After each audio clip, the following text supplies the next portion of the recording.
৩২টি পারমাণবিক অস্ত্রবাহী যুক্তরাষ্ট্রের দানব আকৃতির যুদ্ধবিমান হঠাৎই বিধ্বস্ত হয়েছে। এই যুদ্ধবিমান দিয়েই ইরানের বিরুদ্ধে আগ্রাসন ছড়িয়েছিল মার্কিন সামরিক বাহিনী। কিন্তু B-52 মডেলের এই যুদ্ধবিমান বিধ্বস্তের পেছনে আসল রহস্যটা কি? বিমানটি মাটিতে দুমড়ে মুচড়ে পড়ার পরপরই আকাশে ভেসে ওঠে কালো ধোঁয়ার বিশাল কুণ্ডলী, যা কয়েক মাইল দূর পর্যন্ত ছড়িয়ে পড়েছিল। কিছুক্ষণের জন্য মনে হচ্ছিল যেন শত্রুপক্ষের হামলায় এক যুদ্ধ বিধ্বস্ত এলাকায় পরিণত হয়েছে মার্কিন অঙ্গরাজ্য ক্যালিফোর্নিয়ার দক্ষিণাঞ্চল।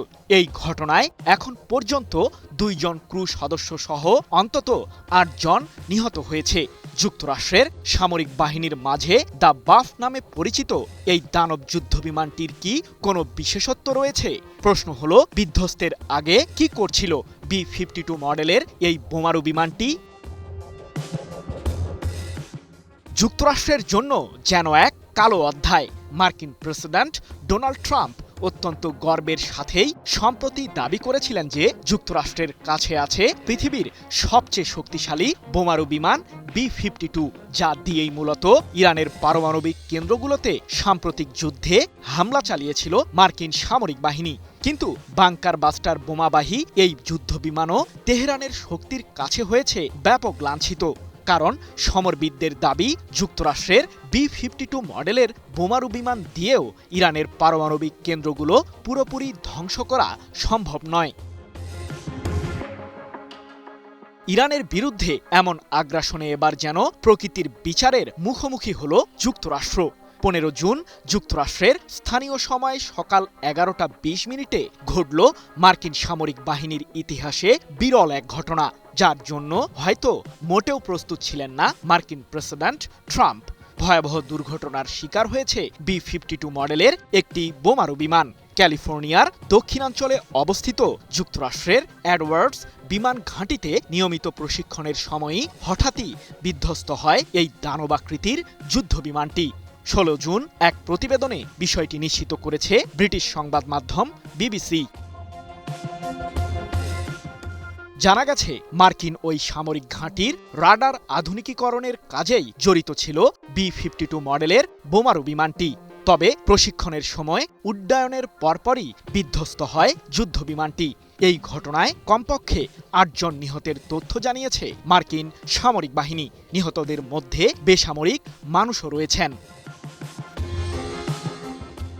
কিন্তু ঠিক কোন কারণে এমন দুর্ঘটনার শিকার হলো যুক্তরাষ্ট্রের এই বোমারু বিমানটি? উন্নত রাডার ব্যবস্থা দিয়েই সজ্জিত যুক্তরাষ্ট্রের B-52 মডেলের বোমারু বিমানটি। কিন্তু যে কোনো দুর্ঘটনার তথ্য যে পৃথিবীর কোনো প্রযুক্তি আগে থেকে শনাক্ত করতে পারে না, সেটা আবারও প্রমাণিত হলো। বিমানটি বিধ্বস্ত হওয়ার পরপরই শীর্ষ সামরিক কর্মকর্তাদের সমন্বয়ে তদন্ত কমিটি গঠন করেছে যুক্তরাষ্ট্র। তবে সঠিক কারণ অনুসন্ধানে লাগতে পারে প্রায় 30 দিন সময়। প্রশ্ন হলো, কতটা শক্তিশালী ইরানে হামলা চালানো যুক্তরাষ্ট্রের এই যুদ্ধবিমান? 1950-এর দশক থেকেই বিভিন্ন মিশন পরিচালনায় মার্কিন সামরিক বাহিনী B-52 মডেলের এই বোমারু বিমানটি ব্যবহার করে আসছে। এর ডাকনাম দ্য বাফ, যা বিগ আগলি ফ্যাডের সংক্ষিপ্ত রূপ। কৌশলগত এই যুদ্ধবিমানটি মাটি থেকে প্রায় 50,000 ফুট উচ্চতায় উড়তে সক্ষম। এতে কমপক্ষে 32,000 কেজি ওজনের বোমা এবং 32টি পারমাণবিক অস্ত্রের ওয়ারহেড বহন করতে পারে মার্কিন সামরিক বাহিনী। আমি ভরসা রাখি হিরন স্মার্ট ওয়াটার পিউরিফায়ারে। শুধু তাই নয়, যুদ্ধবিমানটির আরেকটি বিশেষত্ব হলো এটি মাঝ আকাশেই জ্বালানি ভর্তি করতে সক্ষম, যা একে সীমাহীনভাবে শত্রুপক্ষের আস্তানায় হামলা চালানোর সক্ষমতা দিয়েছে। মার্কিন সামরিক বহরের নিউক্লিয়ার আমব্রেলা হিসেবেও পরিচিত B-52 মডেলের এই বোমারু বিমানটি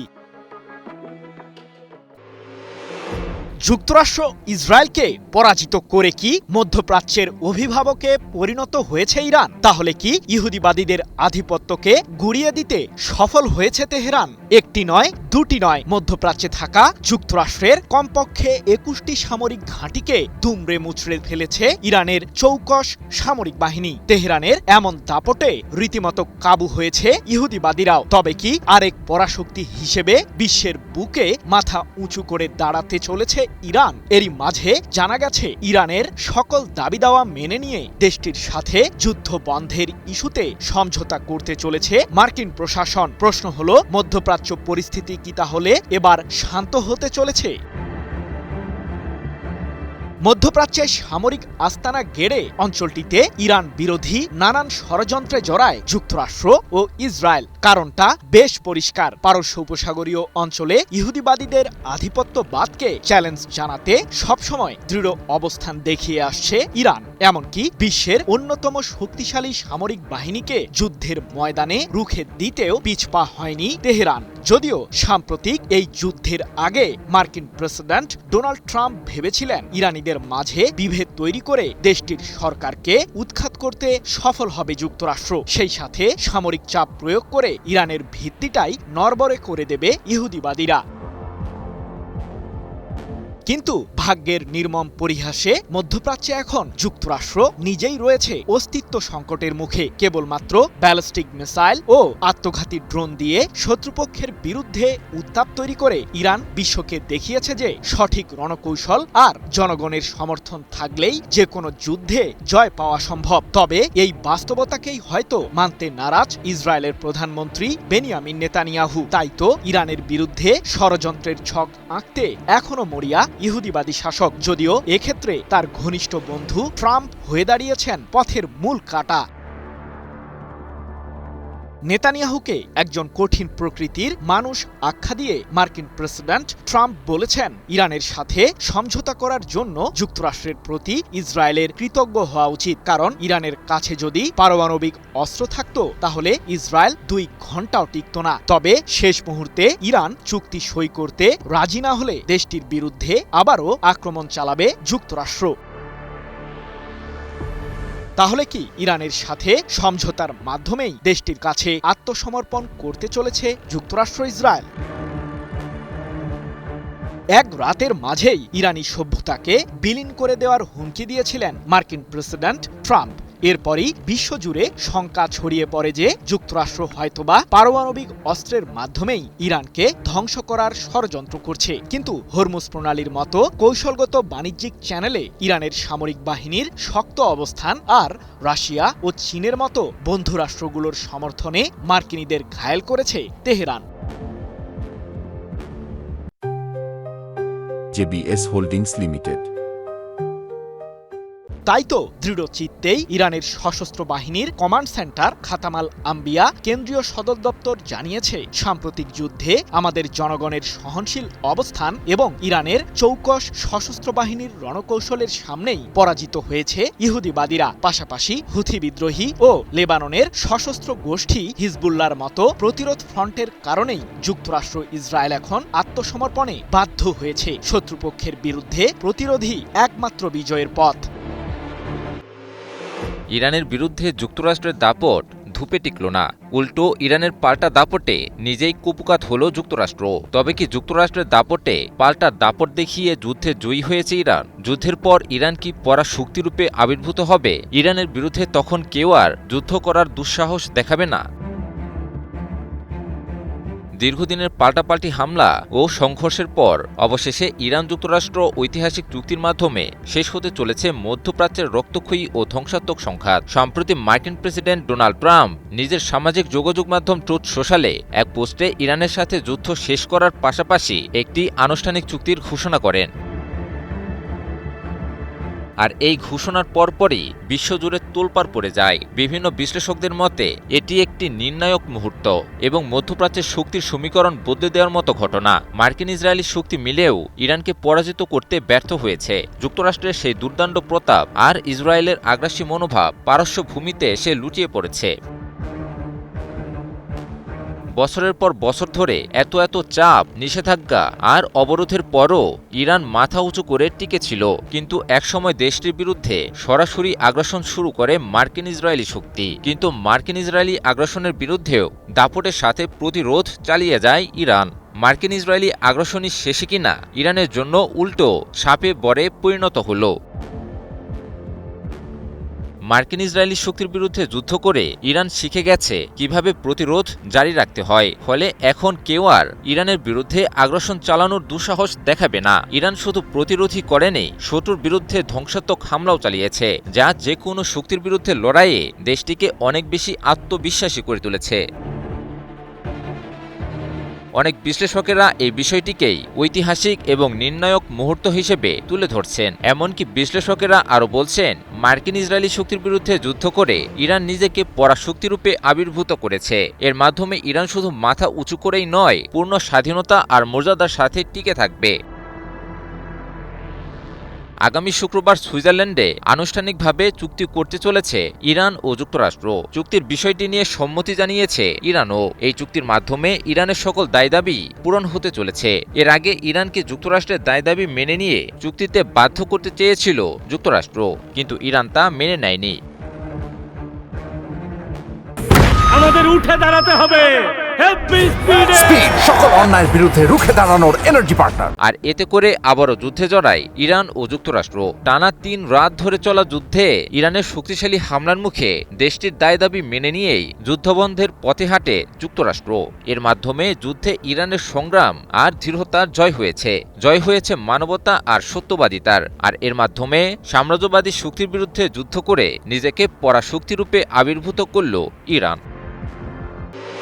সম্ভাব্য ইরান যুক্তরাষ্ট্র চুক্তি নিয়ে ক্ষোভে ফুঁসছে ইসরায়েল। আগামী শুক্রবার ইরান ও যুক্তরাষ্ট্রের মধ্যে হতে যাওয়া চুক্তি পণ্ড করতে সর্বোচ্চ চেষ্টা করে যাচ্ছে দখলদার দেশটি। ইরান যুক্তরাষ্ট্র চুক্তি সম্পন্ন হলে তা ইসরায়েলের জন্য অনেক বড় ক্ষতি হয়ে যাবে বলে মন্তব্য করেছেন দেশটির একজন মন্ত্রী। মার্কিন প্রেসিডেন্ট ডোনাল্ড ট্রাম্প ইরানের সঙ্গে শান্তি চুক্তির কথা জানানোর পর থেকেই একের পর এক প্রতিক্রিয়া আসতে শুরু করেছে ইসরায়েলের রাজনৈতিক অঙ্গন থেকে। দেশটির প্রায় সব শীর্ষ নেতাই প্রকাশ্যে এই চুক্তির বিরোধিতা করেছেন। সম্প্রতি ইসরায়েলের অর্থমন্ত্রী বেজালেল স্মোট্রিচ বলেছেন, পাকিস্তানের মধ্যস্থতায় হওয়া ইরান যুক্তরাষ্ট্র চুক্তিটি ইসরায়েল এবং সমগ্র মুক্ত বিশ্বের জন্য চরম ক্ষতিকর। তার দাবি, ইরানকে দুর্বল করতে এতদিন যে সামরিক ও কৌশলগত সাফল্য অর্জিত হয়েছে, এই চুক্তি সেই অর্জনগুলোকে ঝুঁকির মুখে ফেলতে পারে। স্মোট্রিচ আরও বলেন, ইরান যেন কখনোই পারমাণবিক অস্ত্র অর্জন করতে না পারে তা নিশ্চিত করতে ইসরায়েলকে নিজস্ব উদ্যোগে পদক্ষেপ চালিয়ে যেতে হবে। এমনকি তিনি ইরানের বর্তমান শাসন ব্যবস্থার বিরুদ্ধেও অবস্থান নেওয়ার আহ্বান জানান। একই সুরে কথা বলেছেন জাতীয় নিরাপত্তা মন্ত্রী ইতামার বেন গভির। তার ভাষায়, ট্রাম্পের এই চুক্তি ইসরায়েলের জন্য বাধ্যতামূলক নয়, কারণ এটি ইসরায়েলের নিরাপত্তা নিশ্চিত করে না। তিনি স্পষ্ট করে বলেন, হিজবুল্লাহকে সম্পূর্ণভাবে নির্মূল না করা পর্যন্ত কোনো ধরনের সমঝোতায় সন্তুষ্ট হবে না ইসরায়েল। সাবেক প্রধানমন্ত্রী নাফতালি বেনেটও এই চুক্তিকে ইসরায়েলের নিরাপত্তার জন্য একটি বিপজ্জনক মোড় বলে মন্তব্য করেছেন। অন্যদিকে বিরোধী নেতা ইয়ার গোলানের অভিযোগ, দীর্ঘদিনের সামরিক অর্জন এক কলমের খোঁচায় মুছে ফেলার ঝুঁকি তৈরি হয়েছে। তবে যুক্তরাষ্ট্র ও ইরানের সম্ভাব্য সমঝোতার মূল লক্ষ্য হচ্ছে চলমান উত্তেজনা প্রশমিত করা। আলোচনায় লেবানন সহ বিভিন্ন ফ্রন্টে যুদ্ধবিরতি, হরমুজ প্রণালী পুনরায় খুলে দেওয়া এবং ইরানের উপর থেকে মার্কিন নৌ অবরোধ প্রত্যাহারের মতো বিষয় অন্তর্ভুক্ত রয়েছে বলে জানা গেছে। কিন্তু এই পরিস্থিতিতেও নিজেদের অবস্থান থেকে সরে আসার কোনো ইঙ্গিত দিচ্ছে না ইসরায়েল। দেশটির প্রতিরক্ষামন্ত্রী ইসরায়েল কাটজ জানিয়েছেন, লেবানন, সিরিয়া এবং গাজার বিভিন্ন এলাকায় অবস্থানরত ইসরায়েলি বাহিনী আপাতত প্রত্যাহার করা হবে না। তার দাবি, ভবিষ্যতে যে কোনো নিরাপত্তা হুমকি মোকাবিলায় এসব এলাকায় সামরিক উপস্থিতি বজায় রাখা প্রয়োজন।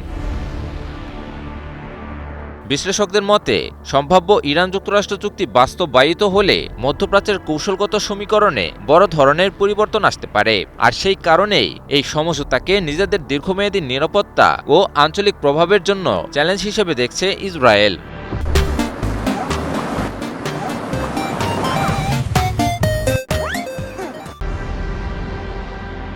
সব মিলিয়ে তেহরান ও ওয়াশিংটন যখন সমঝোতার পথে এগোয়, ঠিক তখনই সবচেয়ে বেশি অস্বস্তিতে ভুগে ইসরায়েল। এখন দেখার বিষয়, আগামী শুক্রবারের সম্ভাব্য চুক্তি মধ্যপ্রাচ্যে নতুন শান্তির দ্বার খুলে দেয় নাকি ইসরায়েলের আপত্তি এই সমীকরণকে আরও জটিল করে তোলে। আগামী শুক্রবার সুইজারল্যান্ডে অনুষ্ঠিত হতে যাচ্ছে সম্ভাব্য ইরান যুক্তরাষ্ট্র চুক্তি। চুক্তির আগে লেবানন ইস্যুতে নতুন করে সতর্কবার্তা জারি করল ইরান। লেবাননের নিরাপত্তা হুমকির মুখে পড়লে কোনো চুক্তি টেকসই হবে না বলে সতর্ক করেছে দেশটি। হঠাৎ করে চুক্তি নিয়ে ইরানের এমন সতর্কবার্তা কি ইঙ্গিত করছে? লেবানন ইস্যুকে ঘিরে ইরান যুক্তরাষ্ট্র চুক্তি কি আবারও ব্যর্থ হবে? মধ্যপ্রাচ্য কি আরও বড় কোনো সংঘাতে জড়াবে? ইরানের সাথে যুক্তরাষ্ট্রের সম্ভাব্য চুক্তিতে লেবানন সহ সকল ফ্রন্টে যুদ্ধ বন্ধ করার কথা বলা হয়েছে। যুক্তরাষ্ট্র সে দফার সাথে একমত হয়েই চুক্তিতে রাজি হয়েছে, কিন্তু ইরান যুক্তরাষ্ট্র চুক্তি ঘোষণার পর থেকেই প্রায় উন্মাদের মতো আচরণ করছে দখলদার রাষ্ট্র ইসরায়েল। ইরান যুক্তরাষ্ট্র চুক্তি ব্যর্থ করার সর্বোচ্চ চেষ্টা করে যাচ্ছে ইহুদিবাদী দেশটি। এমনকি এর আগেও যখনই শান্তি প্রক্রিয়া কিছুদূর এগিয়েছিল, ঠিক তখনই লেবাননে হামলা চালিয়ে শান্তি প্রক্রিয়াকে বাধাগ্রস্ত করার চেষ্টা করে জায়নবাদী রাষ্ট্রটি। সম্প্রতি লেবানন ইস্যুতে সরাসরি যুদ্ধেও জড়ায় ইরান ও ইসরায়েল, কিন্তু যুক্তরাষ্ট্র শেষ পর্যন্ত যুদ্ধবন্ধ ও শান্তি চুক্তির কথা বললে পরিস্থিতি কিছুটা শান্ত হয়। কিন্তু মধ্যপ্রাচ্য জুড়ে অশান্তি বিস্তার করে রাখা দখলদার দেশটি বারবার লেবাননে হামলা চালিয়ে শান্তি প্রক্রিয়া ব্যর্থ করার সর্বোচ্চ চেষ্টা করে যাচ্ছে। এবার ইরানের পররাষ্ট্র মন্ত্রণালয়ের মুখপাত্র ইসমাইল বাঘাই এক সংবাদ সম্মেলনে লেবাননের নিরাপত্তা ইস্যুতে কড়া সতর্কবার্তা দিয়েছেন। বাঘাই বলেছেন, লেবাননের জাতীয় সার্বভৌমত্ব সমঝোতা স্মারকের একটি গুরুত্বপূর্ণ অংশ। চুক্তিতে সকল ফ্রন্টে যুদ্ধ শেষ করার উপর জোর দেওয়া হয়েছে এবং লেবাননও তার বাইরে নয়। ইরানের পররাষ্ট্র মন্ত্রণালয়ের এই মুখপাত্র সতর্ক করে বলেন, লেবাননের নিরাপত্তা ও ভূখণ্ডগত স্বাধীনতার ব্যাপক নিশ্চয়তা ছাড়া কোনো চুক্তি টেকসই হবে না। অর্থাৎ বাঘাই বলতে চাচ্ছেন, লেবাননে ইসরায়েলি আগ্রাসন চলতে থাকলে শান্তি চুক্তি আবারও পণ্ড হয়ে যেতে পারে এবং মধ্যপ্রাচ্য নতুন করে বড় সংঘাতে জড়িয়ে পড়তে পারে। এদিকে ইরান যুক্তরাষ্ট্র শান্তি চুক্তি ঘোষণার পর চুক্তির বিষয়ে আশাবাদ ব্যক্ত করেছে লেবাননের ক্ষমতাসীন সরকার। লেবাননের প্রধানমন্ত্রী নাওয়াফ সালাম বলেছেন, ইরান যুক্তরাষ্ট্র চুক্তি লেবাননে স্থায়ী শান্তি নিশ্চিতে ভূমিকা রাখবে। একই সাথে লেবাননের ভূখণ্ড থেকে ইসরায়েলি বাহিনীদের সরে যাওয়ার কথাও বলেন তিনি। এছাড়াও লেবাননের প্রেসিডেন্ট জোসেফ আউন ইরান যুক্তরাষ্ট্র চুক্তির ঘোষণাকে স্বাগত জানিয়ে বলেছেন, তিনি আশা করেন এই চুক্তি লেবানন সহ পুরো মধ্যপ্রাচ্যে স্থিতিশীলতা আনবে এবং রাষ্ট্রসমূহের সার্বভৌমত্ব ও তাদের জনগণের অধিকার রক্ষা করবে। তাই অতি শীঘ্রই চুক্তির বাস্তবায়ন দেখতে চান তিনি। JBS Holdings Limited. বিশ্লেষকরা বলছেন, সবকিছু ঠিকঠাক থাকলে আগামী শুক্রবারে সম্পন্ন হতে পারে ইরান যুক্তরাষ্ট্র চুক্তি, কিন্তু লেবাননে ইসরায়েলি আগ্রাসন এবং এ বিষয়ে ইরানের সতর্কতার কারণে একটা চাপা আশঙ্কা এখনও রয়ে গেছে। এখন দেখার বিষয়, সবকিছুকে ছাপিয়ে ইরান যুক্তরাষ্ট্র চুক্তির মাধ্যমে মধ্যপ্রাচ্যের সকল সংঘাত সত্যিকার অর্থেই সমাপ্ত হয় কিনা। সত্যি কি ইরানের সাথে যুক্তরাষ্ট্রের হওয়া সমঝোতা চুক্তির বিষয়ে কিছুই জানেন না ইসরায়েলের প্রধানমন্ত্রী বেনিয়ামিন নেতানিয়াহু? এজন্যই কি ইহুদিবাদী শাসকের মনে দাউ দাউ করে জ্বলছে আগুন? তবে কি ইরানের বিরুদ্ধে এবার ইসরায়েল একাই জড়াবে যুদ্ধে? যদিও ইহুদিবাদীদের যে কোনো ধরনের আগ্রাসন ঠেকানোর মতো সর্বোচ্চ প্রস্তুতি সেরে রেখেছে ইরানের সামরিক বাহিনীও। তৈরি আছে প্রায় 1000 মিসাইলের শক্তিশালী বহর। যুদ্ধের দামামা বাজলেই ইহুদিবাদীদের ধ্বংস করতে ছুটে চলবে তেহরানের সেই ক্ষেপণাস্ত্রগুলো। কিন্তু প্রশ্ন হলো, মার্কিন প্রেসিডেন্ট ডোনাল্ড ট্রাম্প কি তাহলে একপাক্ষিকভাবেই ইরানের সাথে সমঝোতা করলেন? ইরানকে ঘিরে সৃষ্ট মধ্যপ্রাচ্য সংকট থেকে যে কোনো উপায়ে নিজেকে গুটিয়ে রাখার পরিকল্পনাতেই ব্যস্ত ছিলেন ট্রাম্প। কিন্তু মার্কিন শাসকের মাঝে এই ভীতিকর পরিস্থিতি তৈরি একদিনে হয়নি। মধ্যপ্রাচ্যে থাকা যুক্তরাষ্ট্রের 21টি সামরিক ঘাঁটিকে যখন ক্ষেপণাস্ত্র দিয়েই ধ্বংস করল ইরান, ঠিক তখনই যেন টনক নড়ে যায় ট্রাম্পের। তাই তো তড়িঘড়ি করে পাকিস্তানের সহায়তায় ইলেকট্রনিক উপায়ে ইরানের সাথে সমঝোতার চুক্তিতে সই করেছেন মার্কিন প্রেসিডেন্ট। এর মাধ্যমেই অবসান হলো প্রায় ৩ মাস ধরে চলা ইরানের বিরুদ্ধে যুক্তরাষ্ট্রের আগ্রাসী আচরণ। কিন্তু এক্ষেত্রে ইসরায়েল এখন কি করবে? চোখে যেন সর্ষে ফুল দেখছেন ইসরায়েলের প্রধানমন্ত্রী নেতানিয়াহু। অর্থাৎ ইরানের সাথে যুক্তরাষ্ট্র সমঝোতা করে ফেলায় দিশেহারা হয়ে পড়েছেন ইহুদিবাদী শাসক। কারণ ইরান ইস্যুতে ইসরায়েলের কোনো লক্ষ্যই যে পূরণ হয়নি সে ব্যাখ্যাই সম্প্রতি দিয়েছেন দেশটির বিরোধী দলীয় নেতা এহুদ বারাক। লাঠি দিয়ে পিটিয়ে এবং পাথর নিক্ষেপ করে ইসরায়েলের প্রধানমন্ত্রী নেতানিয়াহুকে তার ক্ষমতা থেকে সরানো হবে এমন মন্তব্য করে দেশটির সাবেক প্রধানমন্ত্রী এহুদ বারাক বলেছেন, আমার আশঙ্কা আসন্ন নির্বাচন বানচালের ষড়যন্ত্র করছেন নেতানিয়াহু। যদি তিনি তা সত্যি করেন তাহলে তাকে লাঠি ও পাথর দিয়ে ক্ষমতাচ্যুত করা হবে। আমাদের কাছে আর কোনো উপায় থাকবে না। এদিকে ইসরায়েলের ক্ষমতাসীন প্রধানমন্ত্রীর বিভিন্ন ভুলের কারণেই দেশটি ইরানের বিরুদ্ধে কোনো স্বার্থই আদায় করতে পারেনি বলে দাবি এহুদের। এ প্রসঙ্গে তিনি আরও বলেছেন, যুক্তরাষ্ট্র ও ইরানের মধ্যে হতে যাওয়া বিষয়টি কোনো চুক্তি নয়, বরং একটি সমঝোতা স্মারক, যা ইরানের ক্ষেপণাস্ত্র কার্যক্রম এবং দেশটির সমর্থিত আঞ্চলিক সশস্ত্র গোষ্ঠীগুলোকে নির্মূল করতে ব্যর্থ হয়েছে। এর ফলেই ইসরায়েলের পরাজয় হবে। তবে ইলেকট্রনিক উপায়ে ইরানের সাথে যুক্তরাষ্ট্র চুক্তি করলেও সরাসরি সমঝোতা স্মারকটি সই হবে ১৯ জুন সুইজারল্যান্ডের জেনেভা শহরে। এমন পরিস্থিতির মাঝেই নিজেদের অবস্থান তুলে ধরেছেন ইসরায়েলের প্রধানমন্ত্রী নেতানিয়াহু। ট্রাম্পের সাথে সবসময় আমার মতের মিল হয় না এমন মন্তব্য করে নেতানিয়াহু বলেছেন, সবচেয়ে ভালো পরিবারেও মতের অমিল থাকে। ট্রাম্প যুক্তরাষ্ট্রের প্রেসিডেন্ট আর আমি ইসরায়েলের প্রধানমন্ত্রী। ইহুদিবাদীদের নিরাপত্তার স্বার্থ দেখাই আমার কাজ। ইরান কোনোভাবেই পারমাণবিক অস্ত্র তৈরি করতে পারবে না। সংগ্রাম এখনো শেষ হয়নি। প্রয়োজনে নিজেদের রক্ষায় দৃঢ় প্রতিজ্ঞ আমরা। ১৬ জুন এক প্রতিবেদনে বিষয়টি নিশ্চিত করেছে মার্কিন সম্প্রচার মাধ্যম CNN। আমি ভরসা রাখি হিরন স্মার্ট ওয়াটার পিউরিফায়ারে। ইরানের সাথে হওয়া যুক্তরাষ্ট্রের সেই চুক্তির বিষয়ে যে নেতানিয়াহু কিছুই জানেন না, সেটিও অকপটে স্বীকার করেছেন ট্রাম্পের ঘনিষ্ঠ এই বন্ধু। নেতানিয়াহু স্পষ্ট করে বলেছেন যে লেবাননের দক্ষিণাঞ্চল গাজা কিংবা সিরিয়া থেকে সরবে না ইসরায়েলের সামরিক বাহিনী। আমাদের দেশকে রক্ষায় যতদিন প্রয়োজন আমরা সেখানে অবস্থান করব। যদিও চুক্তির শর্ত অনুযায়ী লেবাননের বিরুদ্ধে বন্ধ করতে হবে ইসরায়েলের আগ্রাসন। অন্যথায় ট্রাম্পের শর্তে রাজি না হওয়ারও হুঁশিয়ারি দিয়েছে ইরান। তাই তো বিশ্লেষকরা বলছেন, জেনেভায় চূড়ান্ত সমঝোতার স্মারকে সই না হওয়া পর্যন্ত মধ্যপ্রাচ্য সংকটকে ঘিরে শঙ্কা থেকেই যাচ্ছে।